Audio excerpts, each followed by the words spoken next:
morte de 34.427 em 2003, mais 7,1% com relação a 2002. Geralmente empresários e funcionários cometem suicídios motivados por escândalos de corrupção ou perda de dignidade na sociedade. No ano de 2008, o suicídio entre jovens bateu novo recorde no Japão, tendo alcançado 4.850 mortes, 1,7% a mais que no ano anterior, informou a polícia japonesa. Mesmo com este aumento, em 2008, 32.249 pessoas se mataram no Japão, uma baixa de 2,6% em com relação aos números de 2007.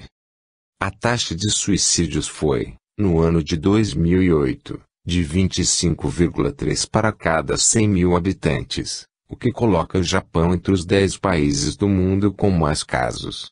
O suicídio é a sexta maior causa de morte no Japão, onde não está associado a um tabu social. França.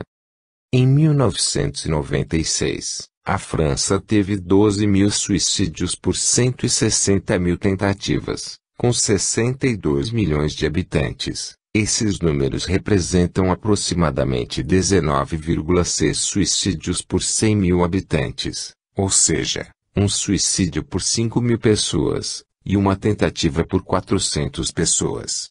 A França ocupa o quarto lugar entre os países desenvolvidos. Esses números são mais ou menos estáveis desde 1980. Assim como em outros países da Europa, o suicídio já se tornou uma causa mortis mais frequente que os acidentes de trânsito. Fatores culturais e crises socioeconômicas agravaram a situação em 20.082.009. Brasil. No Brasil, 4,9 pessoas a cada 100 mil morrem por suicídio por ano, uma das menores médias do mundo. E ao contrário do resto do mundo, onde é mais comum entre adultos, no Brasil há uma prevalência entre os jovens entre 15 e 24 anos. Entre os estados, o Rio Grande do Sul é o que tem a maior taxa, 9,88 para 100 mil. Entre as cidades, o município com o maior índice é o de Amambá, em Mato Grosso do Sul, com mais de 49,3 casos a cada 100 mil habitantes. Uma das cidades com maior índice de suicídio do mundo. Um dos métodos mais comuns no país são venenos como o agrotóxico Tamaron. Foram registradas 7.987 mortes por suicídio no país. Entre os índios, o índice de suicídio foi de 98 por 100 mil, um índice alarmante que já responde por 81% dos suicídios em Mato Grosso do Sul e no Amazonas. No Rio Grande do Sul, em 2004, foi identificada a maior mortalidade masculina por suicídio do país com 16,6 mortes a cada 100 mil homens, enquanto o Maranhão ficou em último lugar com 2,3 mortes a cada 100 mil homens. Em relação às mulheres, Mato Grosso do Sul ocupou o primeiro lugar com 4,2 mortes a cada 100 mil mulheres. E Rio Grande do Norte o último com mortalidade de 0,6 a cada 100 mil mulheres. Em 2005, seguindo as recomendações da OMS para combater o aumento no número de casos, foram elaboradas políticas nacionais de prevenção ao suicídio, atuando em esfera nacional, estadual e municipal. Portugal. Em Portugal, em 2003, 11,1 pessoas por cada 100 mil morreram por suicídio, sendo que a distribuição por gênero é de 17,1 por 100 mil para os homens e 5 por 100 mil para as mulheres. A taxa de suicídio em Portugal dobrou na última década, de cerca de 600 para mais de 1.200 casos por ano. O enforcamento é o método de suicídio mais utilizado em 16 países europeus, incluindo Portugal, representando quase metade do total de casos. O segundo mais usado depende do gênero, sendo armas de fogo para homens e afogamento pelas mulheres sendo oposto, arma de fogo por mulheres e afogamento por homens, muito raro. Entre os jovens masculinos dos 15 aos 24, Portugal é o país que apresenta a taxa mais baixa da Europa. Além disso, é um dos países com menos suicídios entre mulheres. O número de suicídios aumenta com a faixa etária, sendo mais frequente em homens acima dos 50 anos. Esta peculiaridade pode ser reflexo de fatores históricos e culturais. Entre 1902 e 1939 o número de suicídios registrados aumentou de 236 para 969 casos e seguiu estável entre 750 mil até 1975. E desde essa época que o número de suicídios entre homens já era entre 2 e 4 vezes mais comuns do que mulheres e predominava entre os mais velhos. Houve um grande decréscimo a partir da década de 70, chegando a 516 casos em 2000, menos número em 40 anos. Porém, em 2002 e 2003, esse número dobrou ultrapassando os 1.000 casos e seguiu aumentando até 2010, tornando-se a causa de morte não natural mais comum do país, superando o número por acidentes viários.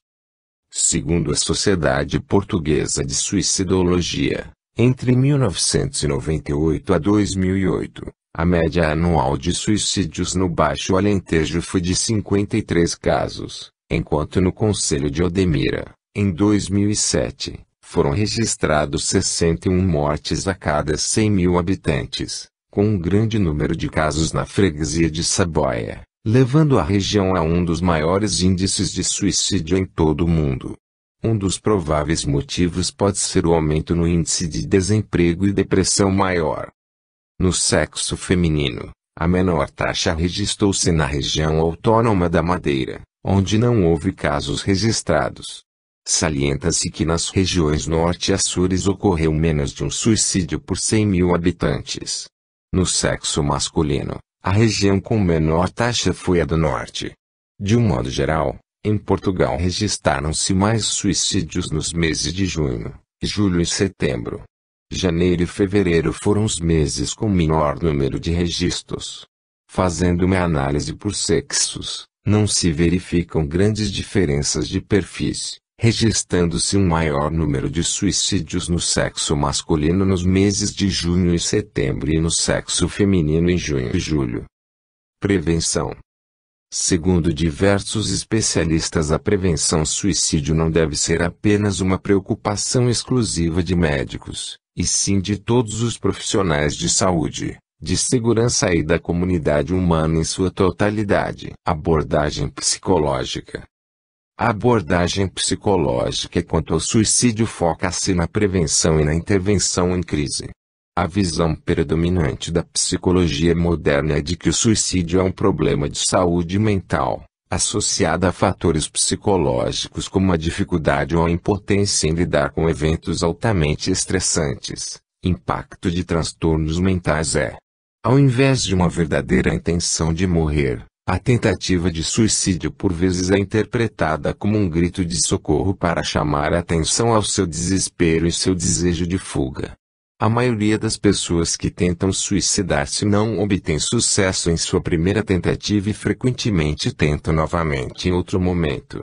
Pessoas com tentativas anteriores têm mais probabilidade de realizarem o ato com sucesso. Por isso, é importante que a família e amigos se mantenham alerta e tomem medidas de prevenção contra novas tentativas. Intervenção em crise. Segundo a psicologia e a psiquiatria, caso seja identificado ideação suicida em alguém, algumas das medidas que podem ser tomadas para evitar a conclusão do ato é: colocar a pessoa em acompanhamento psicológico e psiquiátrico, mobilizar a rede social de apoio, família, parceiro a amigos. Em casos graves, internação em um centro de atenção psicossocial CAPS. Fazer um contrato de vida, onde a pessoa se compromete a ligar para pessoas de sua confiança antes de cometer o suicídio. Monitoramento regular. Restringir acesso a álcool e drogas. Retirar acesso aos métodos, como arma de fogo e venenos para animais, do ambiente.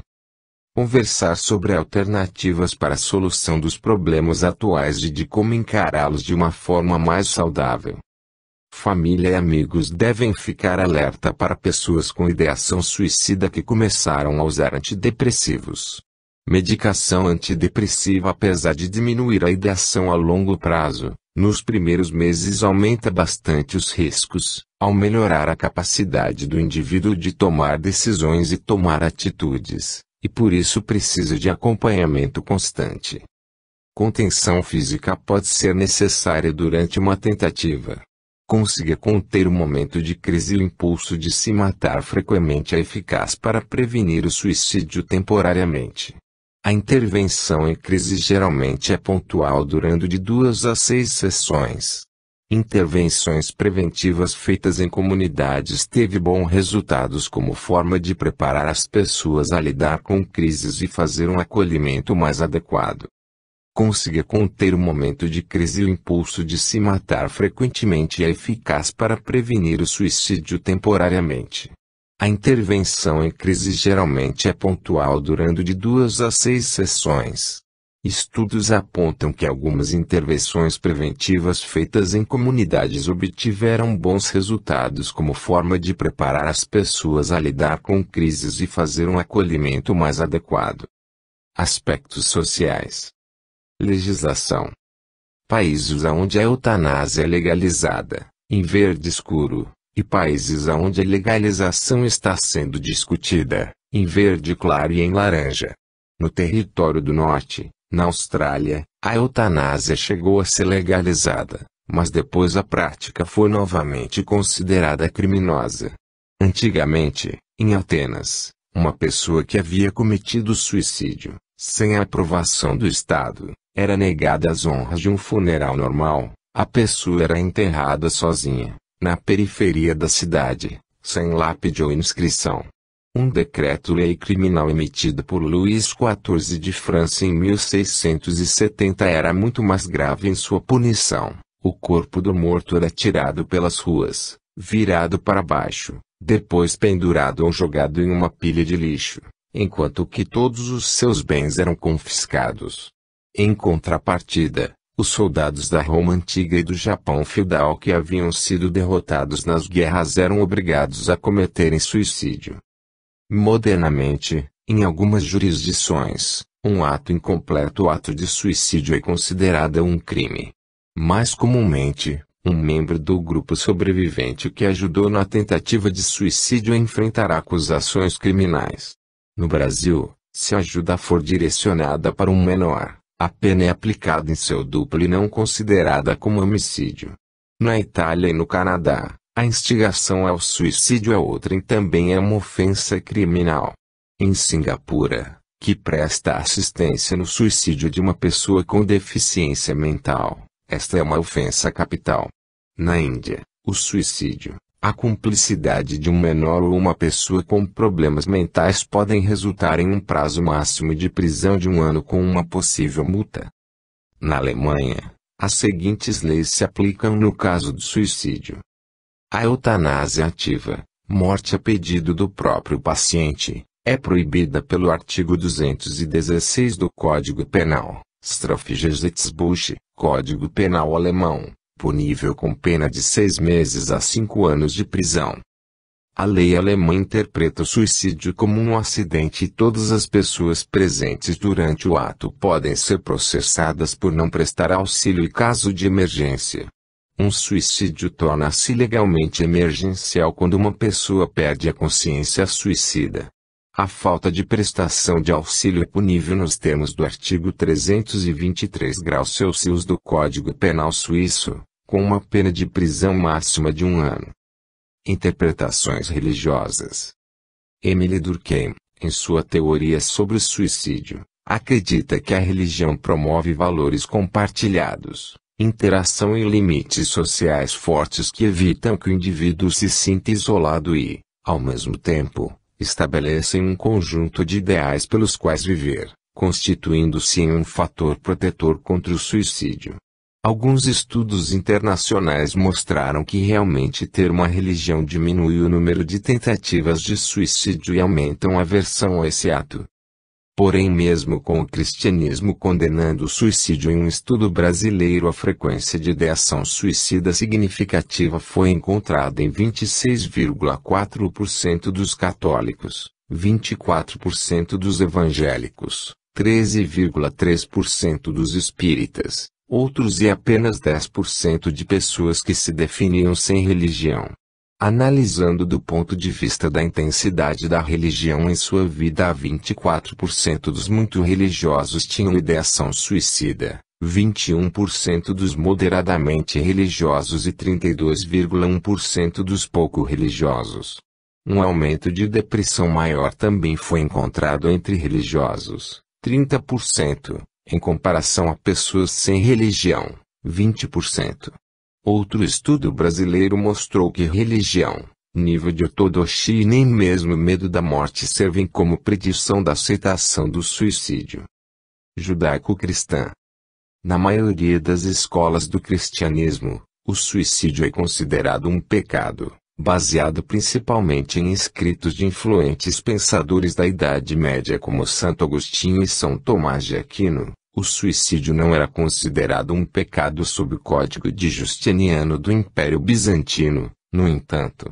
Na doutrina católica, o argumento é baseado no mandamento não matarás aplicado no âmbito do Novo Testamento por Jesus em Mateus 19:18, bem como a ideia de que a vida é um dom dado por Deus que não deve ser desprezada, e que o suicídio é contra a ordem natural e, portanto, interfere com a vontade de Deus.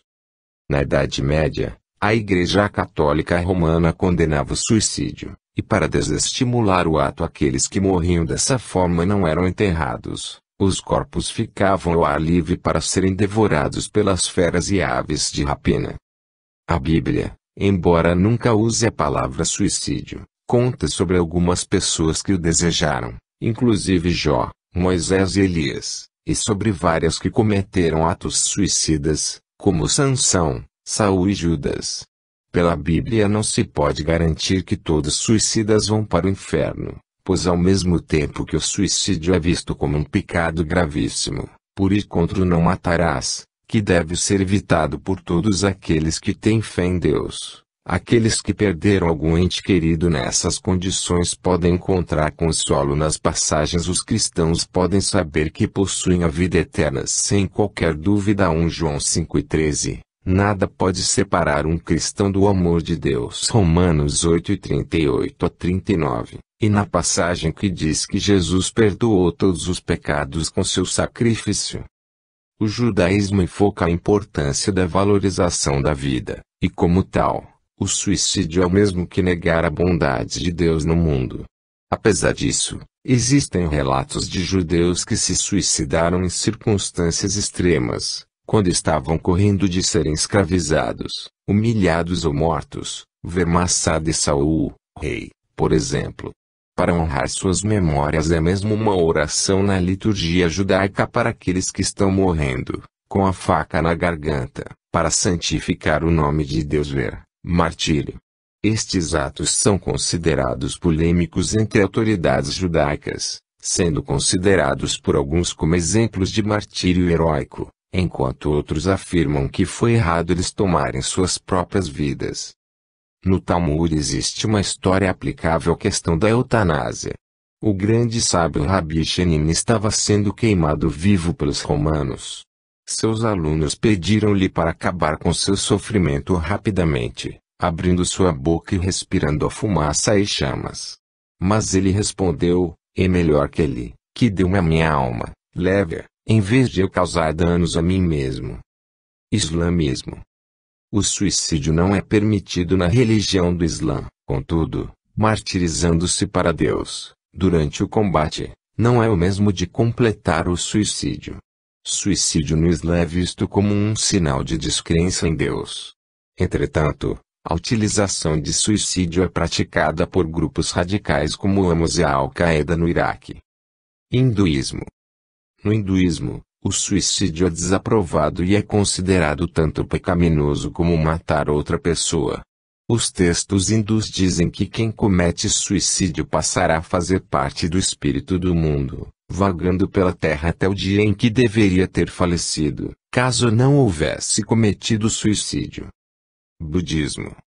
Para o budismo, já que o primeiro preceito é que não se destrua nenhuma forma de vida, incluindo a sua própria, o suicídio é visto como uma ação negativa. Nos ensinamentos budistas, o passado dos indivíduos atua fortemente na influência que experimentam no presente. Atos presentes, por sua vez, tornam-se influência de fundo para experiências futuras, karma. As ações produzidas pela mente, pelo corpo e pela reação, ou repercussão, por sua vez, são a causa das condições, boas e más, de que nos deparamos no mundo de hoje. Seitas pró-suicídio. Algumas seitas religiosas fazem cultos ao suicídio, como a Ordem do Templo Solar, a Venus Gati, a People's Temple e outras. Filosofia. O suicídio e seu contexto existencialista é um amplo tema para a filosofia. Pensando nisso, Albert Camus escreveu certa vez: o suicídio é a grande questão filosófica de nosso tempo. Decidir se a vida merece ou não ser vivida é responder a uma pergunta fundamental da filosofia. Willem Flusser, estudioso tcheco naturalizado brasileiro, escrevia, num artigo que estuda Camus, o suicídio é, portanto, uma espécie de metafísica, uma espécie de truque teológico, em resumo, uma tentativa desonesta de escapar ao absurdo. Consequentemente, o suicídio deve ser repelido, como qualquer outra espécie de metafísica. É preciso continuar vivendo com o nojo, dia após dia, momento após momento, para viver o mais possível, já que não se pode viver o melhor possível. Somente assim, devorando quantidade em vez de qualidade, somente como Dom Juan, ator ou conquistador, é o homem honesto.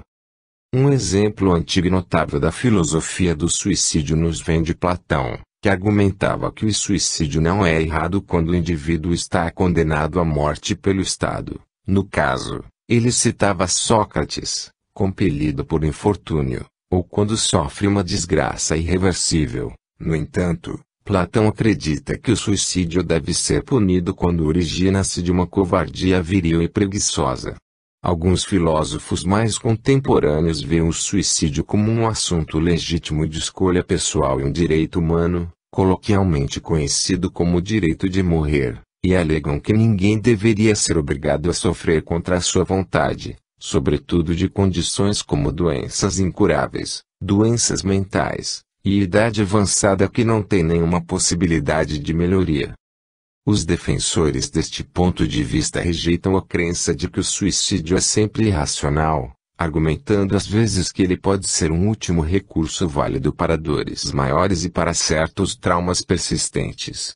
Essa perspectiva é mais popular na Europa continental, onde a eutanásia e outros temas, como são comumente discutidos no parlamento, têm uma boa dose de apoio. Um segmento mais estreito desse grupo considera o suicídio como uma escolha grave mas condenável em algumas circunstâncias e um direito sagrado que todos têm, mesmo as pessoas jovens e saudáveis, que acredita que eles têm plena consciência racional para decidirem sobre suas próprias vidas. Podemos citar alguns adeptos notáveis dessa escola de pensamento, como Arthur Schopenhauer, filósofo pessimista, Friedrich Nietzsche, e o empirista escocês David Hume. Os adeptos desta visão muitas vezes defendem a revogação das leis que restringem as liberdades dos povos conhecidos por serem suicidas, bem como as leis que permitem o seu compromisso involuntário em hospitais mentais. Suicidas famosos por ordem cronológica. 22 de outubro de 1880, Alphonse Pénaud, inventor francês do aeromodelismo. 30 de janeiro de 1889, Rodolfo de Habsburgo, príncipe herdeiro da Áustria-Hungria. 1 de junho de 1890, Camilo Castelo Branco, escritor português. 29 de julho de 1890, Vincent van Gogh, pintor holandês. 11 de setembro de 1891, Antero de Quintal, poeta português. 18 de setembro de 1891, José Manuel Balmaceda, presidente do Chile. 29 de setembro de 1913, Rudolf Diesel, inventor alemão do motor a diesel. 22 de novembro de 1916, Jacques London, escritor norte-americano. 17 de novembro de 1926, George Sterling, poeta e crítico norte-americano. 8 de dezembro de 1930, Flor Bela Espanca, poetisa portuguesa. 23 de julho de 1932, Alberto Santos Dumont, inventor brasileiro. 16 de setembro de 1932, Peggy Twistley, atriz galesa. 28 de março de 1941, Virginia Woolf, escritora britânica. 31 de março de 1945, Hans Fischer, químico e médico alemão, vencedor do Prêmio Nobel. 30 de abril de 1945, Adolf Hitler, chefe do Estado da Alemanha nazi e sua esposa, Eva Braun. 1 de maio de 1945, Giuseppe Goebbels, ministro do Povo e da Propaganda de Adolf Hitler na Alemanha nazista. 23 de maio de 1945, Heinrich Himmler, comandante alemão da Schutzstaffel. 31 de janeiro de 1954, Edwin Armstrong, inventor norte-americano do rádio FM. 24 de agosto de 1954, Getúlio Vargas, presidente do Brasil. 2 de julho de 1961, Ernest Hemingway, escritor norte-americano. 27 de janeiro de 1967, Luigi Tenco, cantor italiano. 4 de outubro de 1974, Annie Sexton, poetisa norte-americana.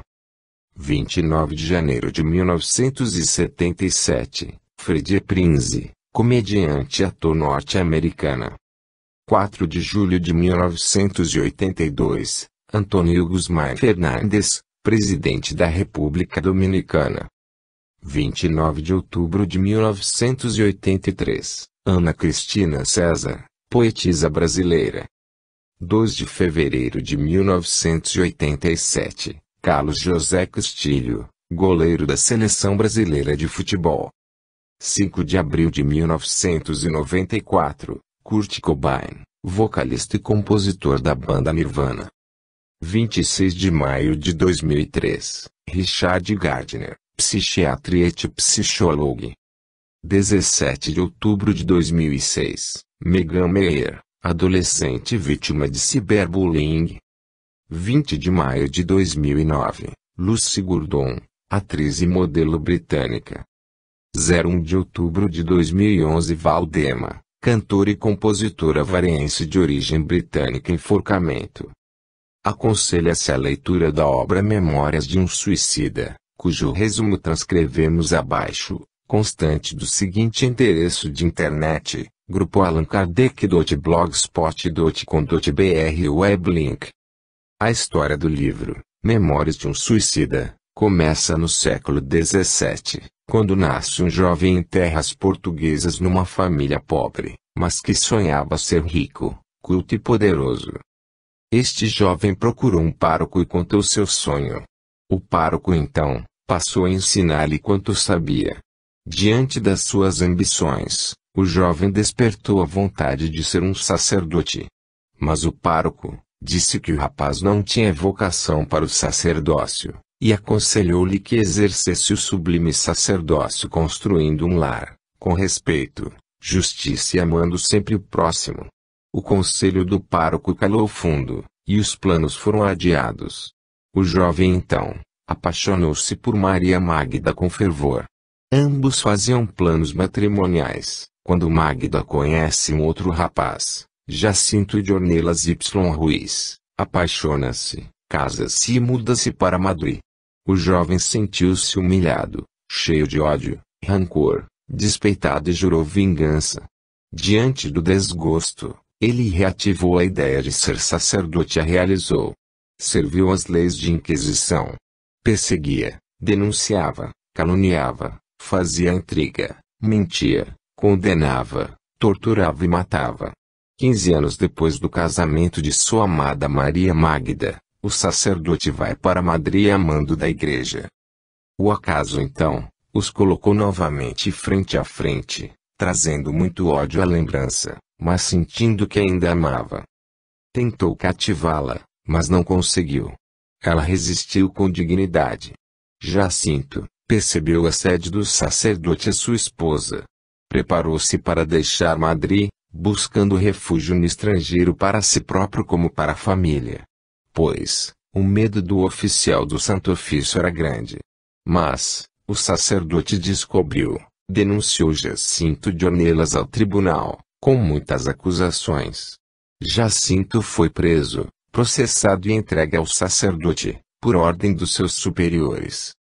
Jacinto foi levado à masmorra infecta, onde passou martirizantes privações e torturas. Arrancaram-lhe as unhas e os dentes, fraturaram os dedos, deslocaram os pulsos, queimaram a sola dos pés. Maria Magda sofria pensando o que poderia estar acontecendo ao marido. Por isso, procurou o sacerdote entre lágrimas, suplicou trégua e compaixão. Ele então prometeu o marido de volta com uma condição, de que ela se entregasse a ele. Ela relutou, mas acabou aceitando. Pois sabia que se não fizesse o acordo, seu marido seria morto. Dias depois do pacto, Magda vai à sala de torturas, contempla o marido, desespera-se, e não consegue ocultar o ódio pelo sacerdote. Ele notou o desprezo, sentiu-se cansado em lutar por um bem inatingível, pois não conseguia entender aquele sublime amor que cobria as mãos de Jacinto com beijos e lágrimas. E por não conseguir o amor de Magda, a inveja, o despeito, o ciúme, tomou-lhe o coração. As tendências maléficas do passado vieram na lembrança, quando no ano 33 gritou junto ao povo para condenar Jesus de Nazaré em favor da liberdade do bandoleiro Barrabás. Ele então vazou os olhos de Jacinto perfurando-os com pontas de ferro incandescido. Jacinto, inconformado com a situação, não querendo tornar-se estorvo à querida companheira, suicidou-se 2 meses depois de obter a liberdade. Magda voltou para a terra natal com os filhos, desolada e infeliz. Nunca mais viu o sacerdote ou obteve notícias. O arrependimento não tardou a iniciar ao mesquinho ser do sacerdote. Não dormia com tranquilidade, vivia nervoso e a imagem de Jacinto atordoava. Ele passou a evitar cumprir as tenebrosas ordens de seus superiores, até que mais tarde foi levado ao cárcere perpétuo. Da segunda metade do século XVII até o século XIX, ele começou a espiar, na terra como homem e na erraticidade como espírito, os crimes e perversidades cometidos sob a tutela do Santo Ofício. Na segunda metade do século XIX, reencarnou em Portugal, como escritor famoso, Camilo Castelo Branco, para a última fase das expiações inalienáveis, a cegueira. O mesmo horror que Jacinto de Ornelas sentiu pela cegueira, ele também sentiu. Diante da inconformidade, imitou a gesto, deu um tiro no ouvido, tornando-se em 1890, suicida como Jacinto fora em meado do século XVII. A cegueira era uma expiação, mas o suicídio não. O suicídio foi uma escolha dele, que perdeu a oportunidade que Deus estava dando para que ele reparasse sua falta do passado. Ele fez mau uso do livre-arbítrio. Camilo Castelo Branco lança neste livro, através da médium Ivone A. Pereira, que também foi uma suicida na sua encarnação passada, um alerta para aqueles que pensam que a vida termina no túmulo. Camilo conta a experiência dele e de outros suicidas como Jerônimo, que deu um tiro no ouvido porque era rico e não suportou a ruína dos negócios comerciais. Mário Sobral perdeu-se nos instintos inferiores, influenciado pela beleza física, a vaidade, a sedução, que pediam cada vez mais prazeres. Quando percebeu que estava perdendo sua esposa para outro, tentou encontrar-se e reconduzir sua vida, mas não conseguiu. Sua esposa não aceitou. Ele então a matou estrangulado e logo após enforcou-se. Bellarmino era um professor conceituado. Diante de uma tuberculose, resolveu acabar com o sofrimento, cortando os pulsos. João era viciado em jogo, perdeu tudo, inclusive a honra e a própria vida, envenenou-se. Uma observação importante: o resgate não é igual para todos. Por exemplo, Jerônimo, o amigo de Camilo, que se matou com um tiro no ouvido porque sua empresa faliu, deixando esposa e filhos em situação difícil, reencarnou em família rica, com o propósito de não formar família, montar uma instituição para crianças órfãs, e ir à ruína financeira novamente. Para ter que lutar com coragem, Camilo tornou-se grande trabalhador no Vale dos Suicidas, e após 50 anos reencarnou para cegar aos 40 anos e desencarnar aos 60 anos. Como vemos, ambos deram um tiro no ouvido, mas o resgate foi diferente. Resumo feito por Ruth Mara de Paula. O livro Memórias de um Suicida buscou ajudar aqueles que, em desespero, tentaram ou pensam tentar contra a própria vida, comprometendo severamente a evolução espiritual que todos buscamos. Este livro foi escrito pela psicografia da médium Ivone Pereira, ditado pelo espírito Camilo Castelo Branco, extraordinário romancista e poeta português, que contou sua lamentável atitude, em vidas passadas, disparando um tiro de revólver na cabeça e consequências. Peço que todos aqueles que lerem esse resumo leiam também o texto Para Onde Vai o Suicida que se encontra neste blog. Ele complementa o assunto, suicídio. Grupo Allan Kardec. Blogspot.com weblink. Fim.